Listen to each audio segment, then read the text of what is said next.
dia populer, dia merasa punya follower, punya uang. Ya ini, ya. Tapi masyarakat kan dibodohi. Ya. Karena kalau semua praktek-praktek yang ada di masyarakat ini dianggap pembodohan, penipuan, ya.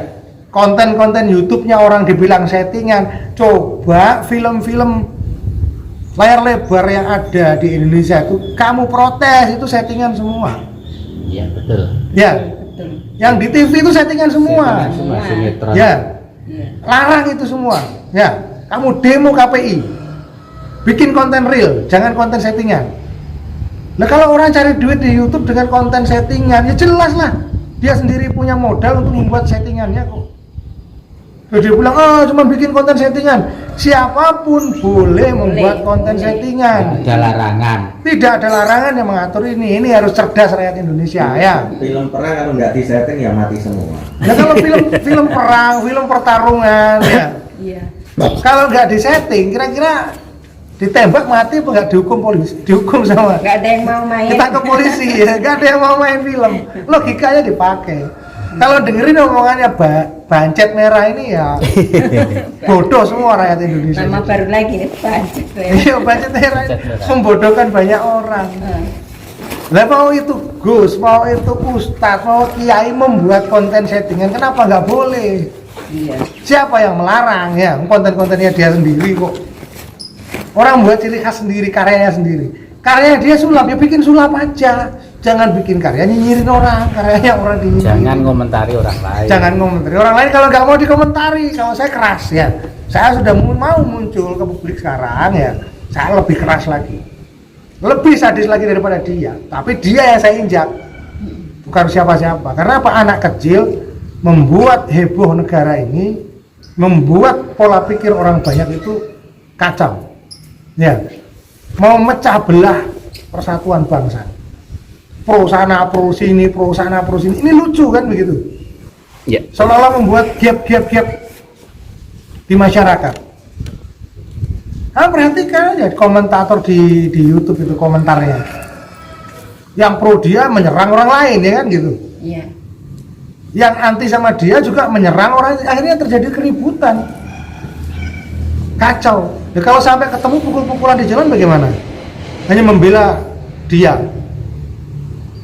Padahal nggak paham. Nggak ngerti apa yang dibawa oleh dia ini apa gitu. Bahaya nggak Mbak kira-kira? Bahaya. Dan sudah terjadi nggak dampaknya? Kalau dia berani ke Blitar, suruh datang ke Blitar. Dampak dari apa yang dia perbuat di sini.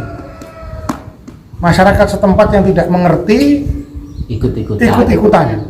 Iya. Ya, menyerang tempat orang lain yang notabene sertifikat milik Gus Samsudin sendiri. Ya, tanah yang luas punya Gus Samsudin sendiri, kenapa dilarang-larang? Iya. Di rumah Betul tidak? sendiri. Membuat apapun di rumahnya Gus Samsudin sendiri, perizinan juga lengkap. Akhirnya apa? Pak Depokan itu dampak dari 2 kali demo ribut-ribut, masyarakat pengen tenang ya toh, nggak boleh difungsikan. Sedangkan izin Pak Depokan itu masih hidup sampai sekarang, belum mati. Dari mana? Dari perbuatan si bancet merah ini. Berpikir nggak dampaknya? Dia pikirnya dia yang apa ya kan yang Nah, dia kan nggak berpikir bagaimana kerugian orang lain. Yang penting dia tenang. Kira-kira hal seperti ini bangsat nggak? Kalau bahasa kasarnya bangsat nggak? Iya. Bancet. Bancet. Nah ini akan terjadi ke orang-orang yang lain loh ya. Jadi kayak kemarin dia bersahabat dengan siapapun, mau itu pesilat mau apa, dia hanya mencari perlindungan dan menggunakan orang lain untuk menyerang Gus Samsudin secara pribadi. Artinya ada sesuatu di belakang itu yang dia malu. Gus Samsudin sendiri tidak mau berhubungan dengan dia lagi, sampai nomor handphone aja dimatikan, ganti. Ya. Tapi mungkin sih itu masih coba nyari. Duh, masih. Bagaimana caranya dia menggunakan orang lain untuk kesini, pembuktian lah apa. Beberapa orang. Saya sudah ingatkan Gus Samsudin, karena ini sudah menjadi pondok pesantren. Pondok pesantren itu tempat menimba ilmu. Ya, ilmu tentang agama yang mengajari akhlak yang baik, budi pekerti yang baik. Jadi sudah tidak perlu lagi lah meladeni hal seperti itu. Fokus saja kepada pondok pesantren. Mau buat konten ya buat konten hiburan.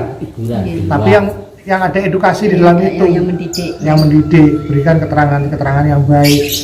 Sekarang Sunan Kalijogo saja berdakwah boleh kok pakai kuda lumping, pakai wayang ya.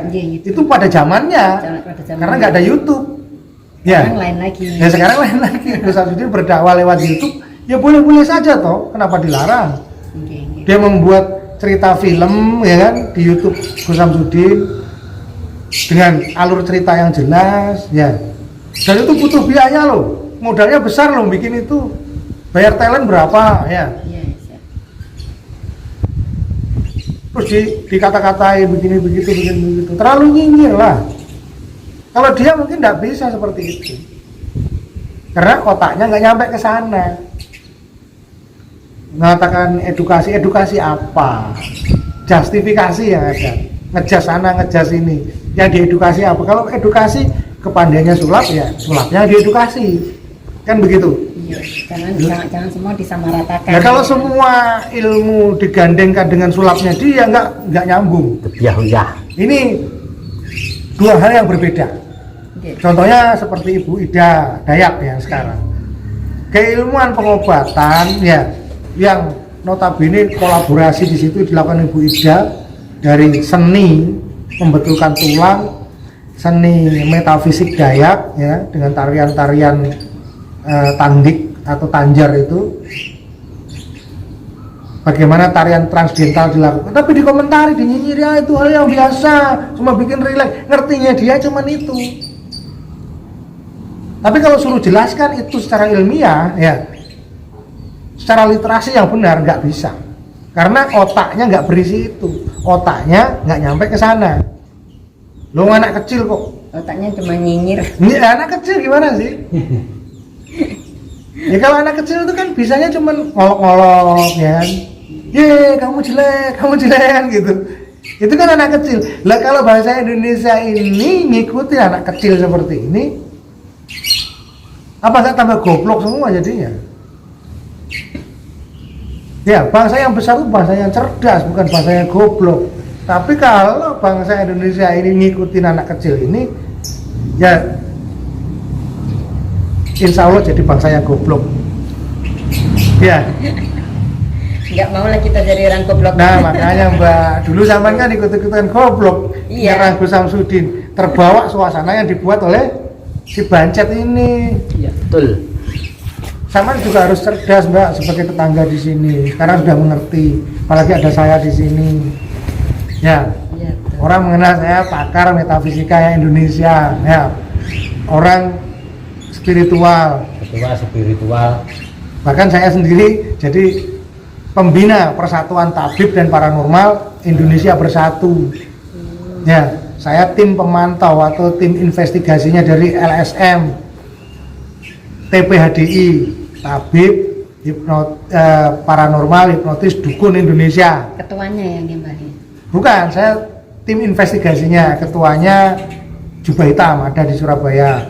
Dewan pendirinya Bang Haji Ridwan, Kisau Merasa yang sekarang ada di FKPPAI, Forum Keluarga Paranormal Penyembuh Alternatif Indonesia. Jadi semua punya organisasi yang melindungi melindungi anggotanya jangan sampai melakukan hal-hal yang negatif. Jadi legalitasnya jelas dukun di Indonesia.